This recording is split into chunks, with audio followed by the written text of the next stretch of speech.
Hey guys, welcome back to my channel. So friends, আজকে একটা ভিলেজের ওপর থিম নিয়ে আমি ড্রয়িংটা করছি। তো আমার স্কেচ কমপ্লিট। তোমরা দেখতে পাচ্ছ আমি 3 ধরনের গ্রিন নিয়েছি, একটা ডিপ, লাইট আর ডার্ক। তো এইভাবে আমি ট্রিটা করছি ভালোভাবে, কালারটাকে মিশিয়ে মিশিয়ে। আর স্কাইয়ের কালারটা স্কাই আর ইয়েলো নিয়েছি। আর দুটোকে ব্লেন্ড করার জন্য হোয়াইট কালার দিয়ে দুটোকে একসাথে ব্লেন্ড করেছি, আকাশের পোর্শনটা। আর এখন যে জমির জায়গাটা তোমরা দেখতে পাচ্ছ, সেই জায়গাটাতে আমি লাইট গ্রিন দিয়েছি। আর যে জমির সাইডগুলো করছি সেটা এখন ডার্ক গ্রিন।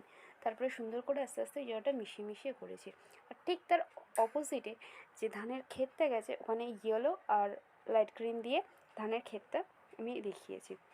আর এখন যেই জায়গাটা হচ্ছে সেগুলো হচ্ছে ধানের খড়। খুব সিম্পলভাবে করেছি। তো এটুকুই, খুব ছোট একটা পেন্টিং। আর অবশ্যই যদি ভালো লেগে থাকে তাহলে প্লিজ একটা লাইক আর সাবস্ক্রাইব করে দিও আমার চ্যানেলটাকে।